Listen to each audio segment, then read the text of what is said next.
Yes.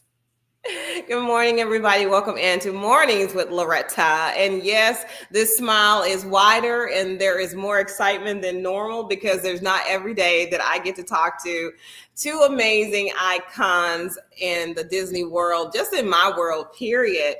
But they are legendary voices between some of Disney's most unforgettable characters, voices that have brought joy, laughter, and imagination to millions around the world. And they are here with us today. Everybody, welcome Bill Farmer and Bret Iwan. Thank you so much for being here. Good morning. Thanks for having us. It's a pleasure. Okay, so everybody, we will tell you what voices they're known for, but I'm telling you, it's somebody that you know and love, and you probably mimic yourself. So I just want to jump in there. So how do you mentally and emotionally prepare to become a character that millions of people love and know around the world? Well, you have to get to know the character. You kind of have to get to know the character and find out all of the personality traits to help with besides just copying the voice. And for Goofy, it's just, she was one of my favorites when I was a kid. And I was running around the house when I was a kid doing it. And who knew that it would turn into a career? I'm telling you, sounded like it. I don't know if you went into character. I just read your voice just resonates, and you just automatically become. I've been told that before. Yeah, we've been doing this together so long that we kind of melded into one character, I think. So, did you all know each other before you started doing the voices? Not before we did the voices, because Bret's been doing it since I think 2009. Yep. And so that's when I got to meet him, and it's a good way to meet good friends. Absolutely. Yeah. Mickey and Goofy are friends in real life. And I'm honored to call Bill a friend. He's not only been a friend, he's been a mentor. You know, he's somebody that he has such an amazing career and he's so talented.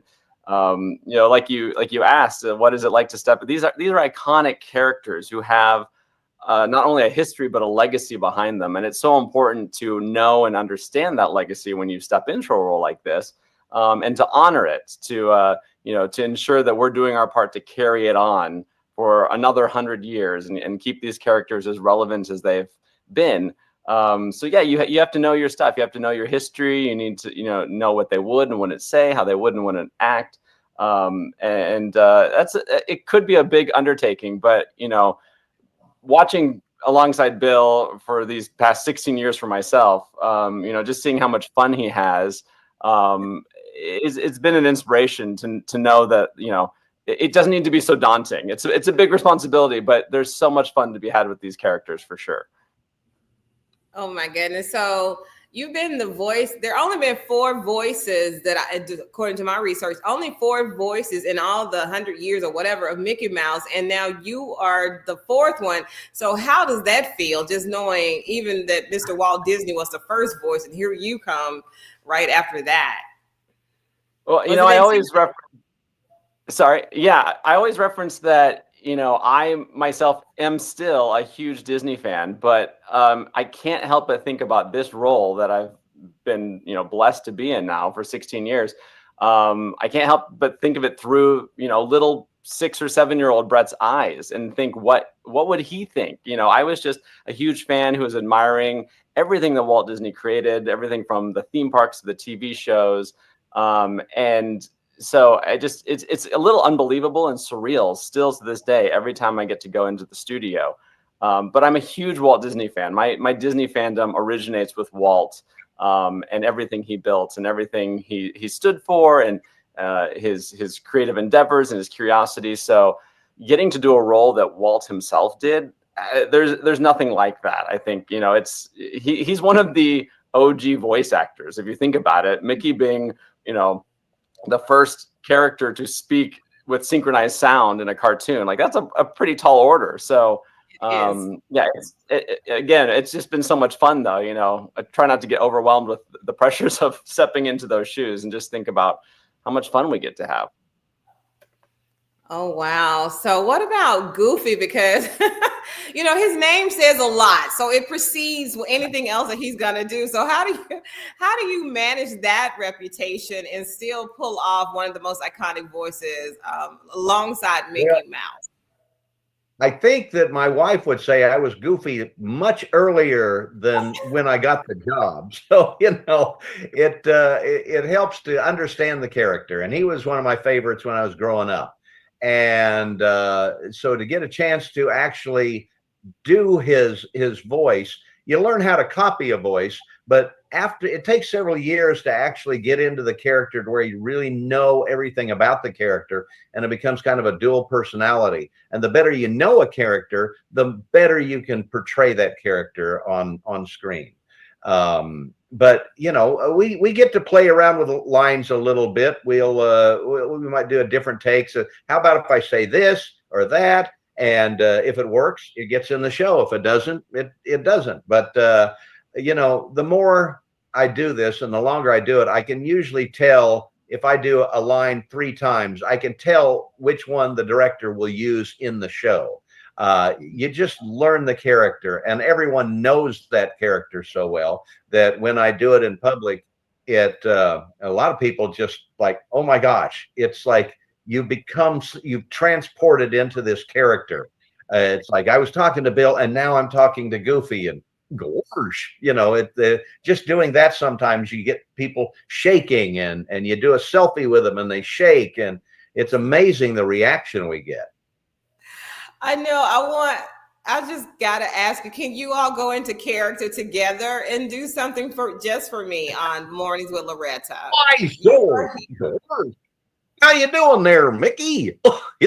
Oh, Goof, I'm doing great. How are you, pal? How's things down at the clubhouse? Well, I haven't been there today because it's pretty early right now, but I'm having breakfast and I'm going out there and walking around the neighborhood and enjoying all the birds. Sounds great, pal. Don't forget to bring a little helper by later on, okay? Righty, we sure will, and we'll sing a song. And sing. I don't know how many rules I'm breaking by laughing this much. I'm like about to roll over on the floor. That was so good. Oh, thank you so much.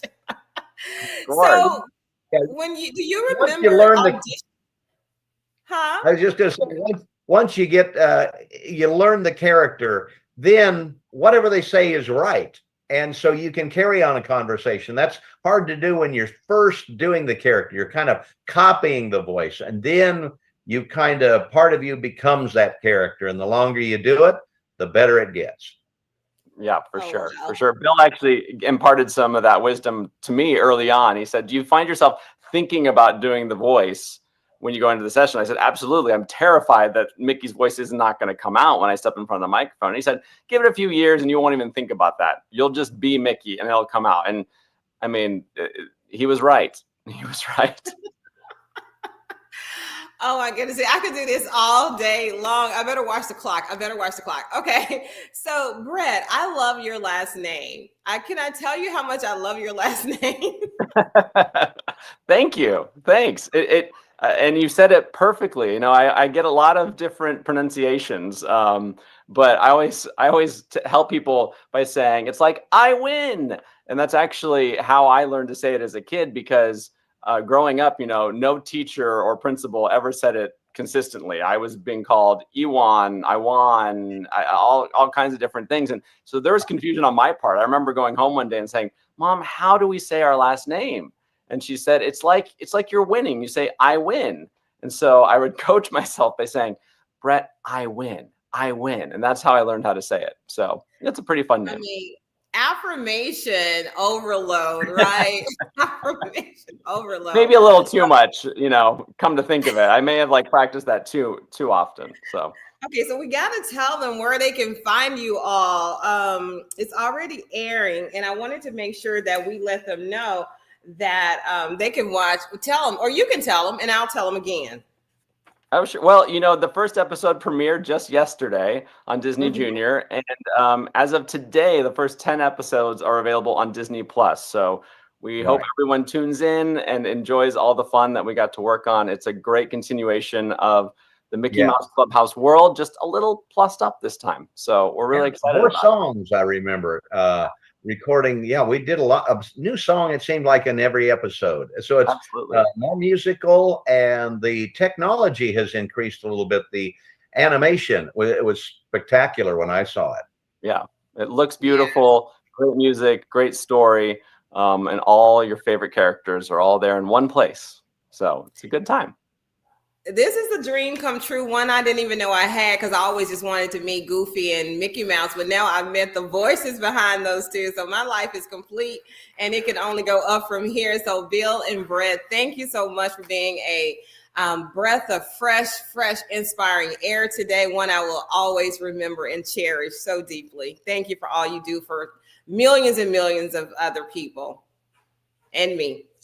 Our pleasure. Thanks for having us on. And as Mickey would say, thanks for having us real soon. Can you do it one more time? One more time. So long. Gorge, we'll see you real soon. Thank y'all so much. Nothing but more success like you can't even imagine. Good times, health, wealth, and all the good things that you all so deserve for giving us so much. Thank you so much. We'll hopefully talk to you again soon, okay? Hope so. Thanks, Loretta. Okay. Bye for now. Bye. Wow, if that does not get your joy going in your heart singing, to have two of the most iconic voices in the world of Disney, which is also our real world, right? We love Mickey Mouse and Goofy and Donald Duck and all of them, right? And we got to spend time with them, and they went into character. And okay, we do have another segment coming up, so don't go anywhere. We'll see you after this segment on Mornings with Loretta.